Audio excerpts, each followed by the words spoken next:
Bonjour, bienvenue, c'est le 12-13 en Champagne-Ardenne. Nous sommes le samedi 5 octobre, il est midi, voici les titres. L'événement du week-end d'abord en Haute-Marne et sur notre antenne, l'ouverture du musée des Lumières de Langres, inauguration officielle ce matin. Nous retrouverons Laurence Laborie en direct et sur place. Direction Langres maintenant et comme promis, bonjour Laurence Laborie, vous êtes en direct de la Maison des Lumières après l'ouverture au public hier soir. C'était l'inauguration officielle qui vient de se tenir il y a quelques heures, quelques minutes même. Oui, bonjour Vincent. Et 300 ans, jour pour jour, après la naissance du philosophe, l'inauguration vient tout juste de s'achever. Il y a quelques secondes, quelques minutes à peine, avec l'ouverture symbolique des portes. Alors Didier Loiseau, le maire de Langres, devait à l'origine tenir son discours devant la Maison des Lumières, mais au vu de la météo pluvieuse, eh bien finalement ce discours a eu lieu dans l'enceinte de la chapelle, de l'ancienne chapelle située juste en face du musée, en présence notamment du préfet de région, également était présent le président du conseil régional ainsi que le président du conseil général de Haute-Marne. Mais hier, ce sont bien les Langrois qui ont eu le privilège de rentrer dans le musée, les premiers pour une visite en exclusivité. Alors qu'en ont-ils pensé et à quoi ressemble la Maison des Lumières? Réponse avec ce reportage de Maxime Meyer et de Stéphane Janesco. Il n'est pas encore 17 h et ils sont déjà des dizaines à attendre devant la Maison des Lumières. Visiblement pressés de franchir le portail rouge, ils veulent être les premiers à découvrir le lieu. Je suis un peu impatient. J'ai déjà vu l'année dernière la première partie des travaux, c'était intéressant. Donc j'étais tellement bien que j'avais envie d'être dans les premiers, voilà. Et vous attendez à quoi alors? Que ce soit magnifique. Soyez les bienvenus en avant-première dans la Maison des Lumières Denis Diderot. En paix.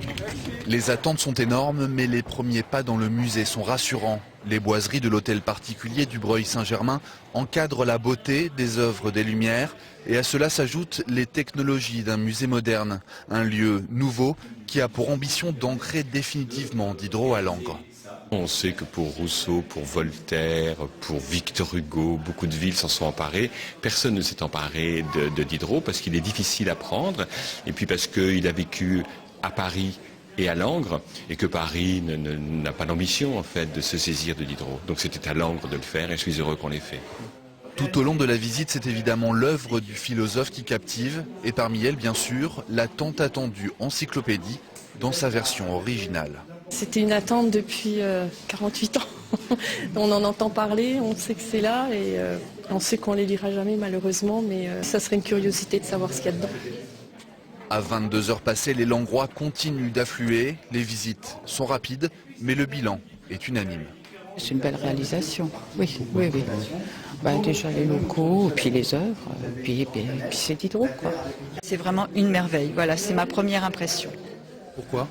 Parce que c'est chaud, c'est chaleureux ce musée, on s'y sent bien déjà, mais là ça va trop vite, on n'a pas le temps d'apprécier les œuvres. Donc je reviendrai.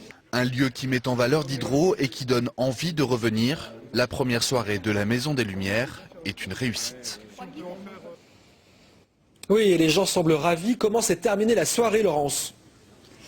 Eh bien, la soirée s'est terminée en beauté avec à partir de 22h30 un spectacle pyrotechnique proposé par la compagnie Les Potes au Feu. En fait, les Langrois étaient invités à emprunter un parcours éclairé qui les emmenait jusqu'au rempart où là, un magnifique feu d'artifice les attendait, le tout accompagné de musique. Et puis l'autre temps fort de la soirée, c'était le lâcher de lanternes. Alors un nouvel envol devrait avoir lieu ce soir, si le temps bien sûr le permet. Sinon, le musée, lui, reste ouvert tout le week-end. Aujourd'hui de 15h à 1h du matin et demain de 10h à 17h. Profitez-en, c'est gratuit.